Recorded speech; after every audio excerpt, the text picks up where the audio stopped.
জীবনে প্রথমবার ইডেন লেকে ঘুরতে গিয়ে তারা মহাবিপদে পড়ে যায়। এমন ঘটনা তাদের সাথে কোনদিনও ঘটেনি। যিনি অনেক চেষ্টা করে তার ভালোবাসার মানুষটাকে বাঁচানোর, কিন্তু এই অল্প বয়সের ছেলেমেয়েরা কেন জিনি এবং স্টিভকে মারতে চায়? জিনি কি তার ভালোবাসার মানুষকে বাঁচাতে পারবে, নাকি স্টিভকে মারার প্ল্যানটা জিনি নিজেই করেছিল? এই সমস্ত প্রশ্নের উত্তর জানতে হলে আমাদেরকে সিনেমার একেবারে শুরুতে যেতে হবে। জীবনে প্রথমবার জিনি এবং স্টিভ অনেক দূরে ঘুরতে যায়। তারা রাতে একটি হোটেলে আসে এবং সেখানে তারা দেখে একটা বাচ্চার উপর তার মা চিল্লাচ্ছে। যাই হোক, তারা রাতে বেশ আনন্দ করেই পরের দিন বেরিয়ে পড়ে স্ল্যাপটনের উদ্দেশ্যে। কিন্তু স্ল্যাপটনের যাওয়ার আগেই তারা ইডেন লেকের একটি পোস্টার দেখে সেই জঙ্গলে তারা ঢুকে পড়ে। ইডেন লেকে ঢোকার পর প্রকৃতির দৃশ্য দেখে তারা আত্মহারা হয়ে যায়, যেন তারা স্বর্গে চলে এসেছে। এবং সেখানে একটা বাচ্চাকে কিছু ছেলেমেয়েরা মারতে থাকে, আর তারপর সেই ছেলেটা সেখান থেকে পালিয়ে যায়। স্টিভ এইদিকে জলে নেমে পড়ে, আর তখনই ওই ছেলেগুলোর কুকুরটা জিনির উপর চিল্লাতে থাকে, আর এই দেখে জিনি ভীষণ ভয় পেয়ে যায়। স্টিভ বাচ্চা ছেলেগুলোকে অনেক অনুরোধ করে তাদের বক্সের সাউন্ডটা কম করে দেওয়ার জন্য। সেই অল্প বয়সের ছেলে মেয়েগুলো স্টিভকে নিয়ে ভীষণ হাসাহাসি করে, আর তখনই স্টিভ বক্সটাকে বন্ধ করে দেয়। স্টিভ কোন ঝামেলা না করে সেখান থেকে চলে যায় তার গার্লফ্রেন্ডের কাছে। এই বাচ্চা ছেলেগুলো দূর থেকে জিনিকে খুবই খারাপ নজরে দেখছিল। আর একটু পরেই আপনারা জানতে পারবেন যে এই অল্প বয়সের ছেলে মেয়েগুলো কেন স্টিভ এবং জিনিকে মারতে চাইছিল। তারপর সেই বাচ্চা ছেলেগুলো তাদের নামে উল্টোপাল্টা গালাগালি করতে করতে তাদের পাশ দিয়ে চলে যায়। যাই হোক, রাত হলে তারা দুজন ইডেন লেকে একটু আনন্দ করে, কিন্তু জিনির মনে হচ্ছিল তাদেরকে কেউ ফলো করছে, তো স্টিভ সেই বিষয়ে অতটা কেয়ার না করে তারা আজকের মতো ঘুমিয়ে পড়ে। সকালে জিনি ঘুম থেকে উঠে দেখে তাদের খাবারগুলো নষ্ট হয়ে গেছে। তাই তারা একটা দোকানে যাওয়ার কথা ভাবে, কিন্তু তারপর তারা দেখে যে গাড়ির চাকাটা লিক হয়ে গেছে, আর তারা বুঝতে পারে যে এটা কে করেছে। গাড়ি ঠিক করার পর ইডেন লেক থেকে তারা বাইরে গিয়ে খাওয়া দাওয়া করে আসে, তারপর আবার ইডেন লেকে ফিরে আসে। কিন্তু এই ইডেন লেকে ফিরে আসাটাই তাদের কাল হয়ে গেল। এই কথাটা আমি কেন বললাম আপনি কিছুক্ষণ পরই বুঝতে পারবেন। জল থেকে তারা উঠে এলে তারা তাদের গাড়ির চাবিটা খুঁজে পায় না। তারা অনেকক্ষণ ধরে খোঁজে। তারা দুজন একটা জায়গায় এসে দাঁড়ায়, আর তখনই গাড়িটা অনেক জোরে তাদের দিকে ছুটে আসে, আর স্টিভ জিনিকে বাঁচিয়ে নেয়। ধীরে ধীরে রাত্রি নেমে আসে। তারা এখন কি করবে কিছু বুঝতে পারে না, কারণ তাদের জীবনে এমন বিপদ কোনদিনও আসেনি। আর তারা ইডেন লেকে প্রথম ঘুরতে এসেছে, তাই তারা রাস্তাঘাটও চেনে না। স্টিভ আর জিনি সেই ছেলেগুলোর কাছে যায় এবং তাদের দলের লিডার ব্রেটকে তার গাড়ির চাবিটা দিতে বলে। আর তখনই স্টিভের সাথে সেই বাচ্চা ছেলেগুলোর মারপিট শুরু হয়ে যায়, আর দুর্ভাগ্যবশত তাদের কুকুরটি মারা যায়। জিনি বুঝতে পারে যে এইবার একটা বড় বিপদ হয়ে গিয়েছে, তাই জিনি আর স্টিভ চাবিটা নিয়ে সেখান থেকে পালিয়ে যায়। স্টিভ আর জিনি গাড়িতে করে তাড়াহুড়োই চলতে থাকে, আর তাদের পিছনে সেই বাচ্চা ছেলেগুলো তাদেরকে মারবে বলে ছুটতে থাকে। কিন্তু তখনই হঠাৎ স্টিভ তাড়াহুড়োতে সামনে না দেখে গাড়িটাকে একটা জায়গায় আটকে ফেলে, আর সেই বাচ্চা ছেলেগুলো সেখানে চলে আসে আর একটা ইট দিয়ে গাড়ির কাঁচ ফুটো করে দেয়। জিনি আর স্টিভ ভীষণ ভয় পেয়ে যায়। তারা কিচ্ছু বুঝতে পারছিল না তারা এখন কি করবে। সে অনেক চেষ্টা করে গাড়িটাকে চালানোর, কিন্তু কিছুতেই কিছু হয় না। তারপর স্টিভ গাড়ির কাঁচগুলোকে বন্ধ করে দেয়, আর তখনই গাড়িটা চলতে লাগে, আর তাদের পেছন পেছন সেই বাচ্চা ছেলেগুলো ছুটতে থাকে। আবারও সেই একই ভুল, তাড়াহুড়োতে অ্যাক্সিডেন্ট করে বসে। তাহলে কি এখানেই তারা মারা যাবে? একটা গাছের জন্য স্টিভ গাড়িতে আটকে যায়। স্টিভ জিনিকে বলে, তুমি এখান থেকে চলে যাও এবং বাইরে গিয়ে কোনো উপায় দেখো। জিনি প্রথমে যেতে না চাইলেও পরে সে চলে যায়, আর তখনই সেই বাচ্চা ছেলেগুলো চলে আসে আর স্টিভকে সেখান থেকে নিয়ে চলে যায়। দূর থেকে এইসব দেখে জিনি ভিতর থেকে ভেঙে যায়। সকালে জিনি ঘুম থেকে উঠার পর গাড়ির কাছে যায় এবং দেখে যে গাড়িতে স্টিভ নাই। জিনি ভীষণ ভয় পেয়ে যায়, আর তখনই সে রক্ত দেখতে পায় এবং অনেক খোঁজার পর জিনি দেখে স্টিভকে তারা বেঁধে রেখেছে। জিনি স্টিভকে এমন অবস্থায় কোনদিনও দেখেনি। স্টিভ বারবার তাদেরকে অনুরোধ করতে থাকে তাকে ছেড়ে দেওয়ার জন্য। তাদের দলের লিডার ব্রেট তাকে অনেক মারে, এবং একটা ছেলে মারবে না বললে ব্রেট তাকে ধরেই মারতে থাকে। আর সেখানকার একটা মেয়ে এই সমস্ত জিনিস একটা ক্যামেরাতে রেকর্ডিং করে, আর এটা স্পষ্ট বোঝা যায় যে এরকম ঘটনা তারা বহুবার করেছে। স্টিভ ঠিক বুঝতে পারছিল না সে এখন কি করবে, কিন্তু একে একে সবাই তাকে মারতে থাকে। জিনি দূর থেকে এইসব দৃশ্য দেখতে থাকে, কিন্তু এখন প্রশ্ন হলো জিনি কি পারবে তার ভালোবাসার মানুষটাকে বাঁচাতে। একবার ভেবে দেখুন তো, যদি এরকম দৃশ্য আপনার গার্লফ্রেন্ড অথবা বয়ফ্রেন্ডের সাথে হয় তাহলে কিরকম হবে? আপনি কি সহ্য করতে পারবেন? জিনি তার ফোন থেকে পুলিশকে ফোন করার চেষ্টা করে, কিন্তু ব্লুটুথ কানেক্ট থাকার কারণে তারা বুঝতে পারে যে জিনি আশেপাশেই কোথাও আছে এবং তাকে মারার জন্য সবাই তার পেছন পেছন ছুটতে থাকে। জিনি অনেক চেষ্টা করে বাঁচার, আর তারপর সে রাস্তার মাঝে একটা গাছের ডাল রেখে দেয়, আর সবাই সেখানে পড়ে যায়।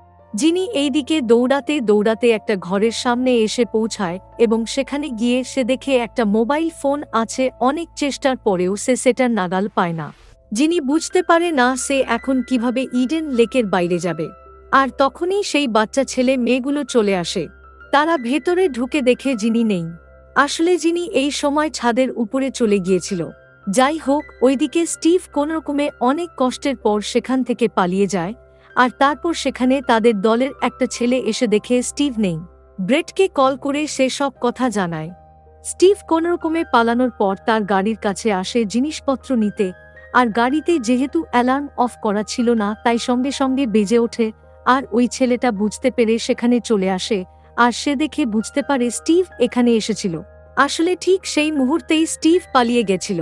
জিনি আর স্টিভ আবার এক জায়গায় হয়। স্টিভ তো হাঁটতেই পারছিল না। জিনি কোনোরকমে তাকে অনেক কষ্ট করে একটা ঘরে নিয়ে যায়। জিনি তাকে ট্রিটমেন্ট করতে থাকে, আর তখনই সেই বাচ্চা ছেলেগুলো গোটা জঙ্গল খুঁজতে খুঁজতে সেখানে পৌঁছায়। জিনি এই দেখে অনেক ভয় পেয়ে যায়, কারণ জীবনে প্রথমবার তার সাথে এমনটা ঘটছে। সে কিছু বুঝতে পারে না সে এখন কি করবে, নাকি তারা এই ঘরেই মারা যাবে। বাচ্চা ছেলেগুলো ঘরে ঢোকার পর দেখে সেখানে রক্তের দাগ, বুঝতে পারে যে জিনি এবং স্টিভ এখানে এসেছিল। এখন প্রশ্ন হলো জিনি এবং স্টিভ তাহলে কোথায় গেল?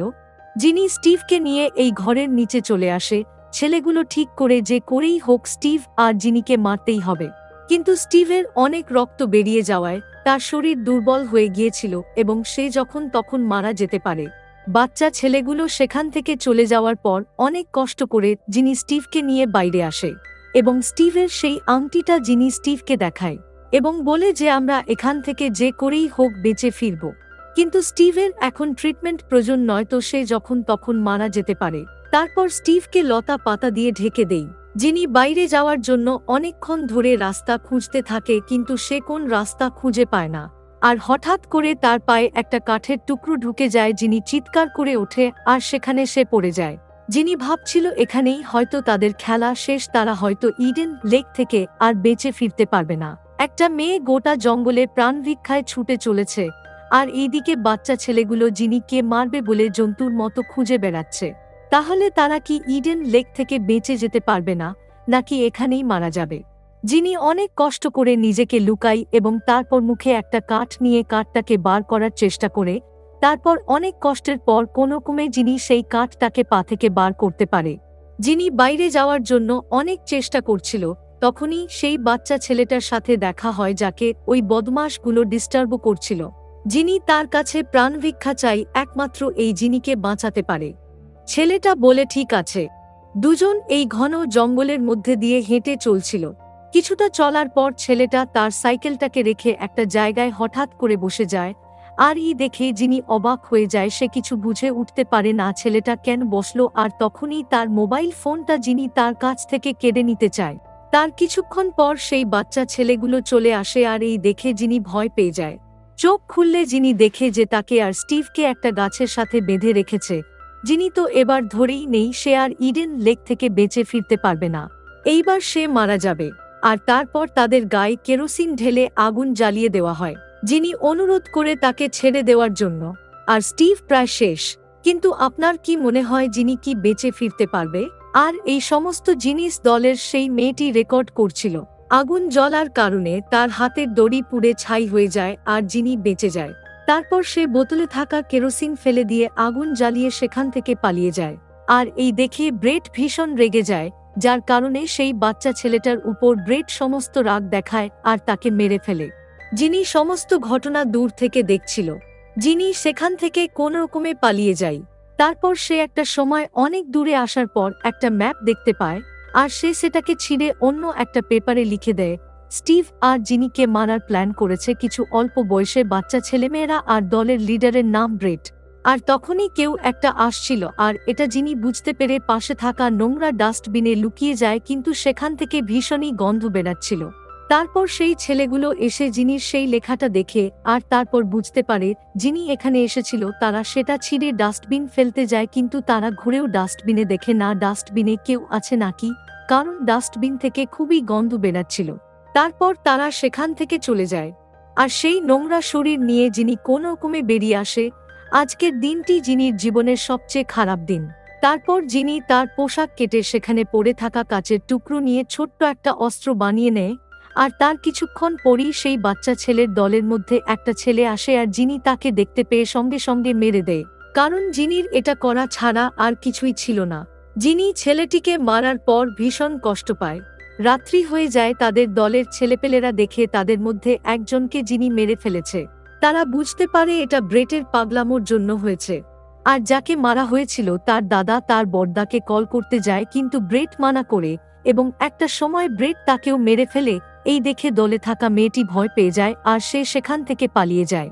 আর যিনি এইদিকে দৌড়াতে দৌড়াতে প্রায় রাস্তার দিকে চলে এসেছিল, কিন্তু একটা মেয়ে আর কত দৌড়াবে, তাও আবার একা। যিনি একটা গাড়ির সামনে এসে পড়ে এবং সেই গাড়িটা তাকে হেল্প করে, কিন্তু এই ছেলেটি হলো যিনি যাকে মেরেছে তার বড়দা আর তার ভাইয়ের কল পেয়ে সে সেখানেই যাচ্ছিল। একটা সময় হঠাৎ সে গাড়ি থেকে নেমে তার ভাইকে ডাকতে থাকে আর যিনি সুযোগে বুঝে গাড়িটা নিয়ে পালিয়ে যায়। তারপর তার সামনে দলের সেই ভিডিও রেকর্ডিং করা মেয়েটা চলে আসে, যিনি তাকেও সঙ্গে সঙ্গে গাড়ি দিয়ে উড়িয়ে দেয়। তারপর যিনি একটা পার্টিতে এসে পৌঁছায়। যিনি চোখ খুলে দেখে একটা মহিলা তাকে মেডিসিন দিচ্ছে, কিন্তু যিনি এসেছে ব্রেটের বাড়িতেই আর বাড়ির লোক জঙ্গলে হওয়া সমস্ত ঘটনা জানতে পারে। তারপর জিনিকে তারা বাথরুমে বন্ধ করে দেয়। যিনি এখনো বাঁচার চেষ্টা করছিল, তখনই ব্রেটের বাড়ির সবাই জিনিকে মারতে চলে আসে। তারপর বাথরুমে ব্রেটের বাবা এবং দুজন লোক ঢুকে।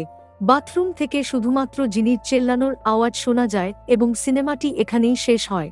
সত্যি বলতে কি, এত কষ্টের সিনেমা আমি জীবনে আজ পর্যন্ত কোনোদিনও দেখিনি।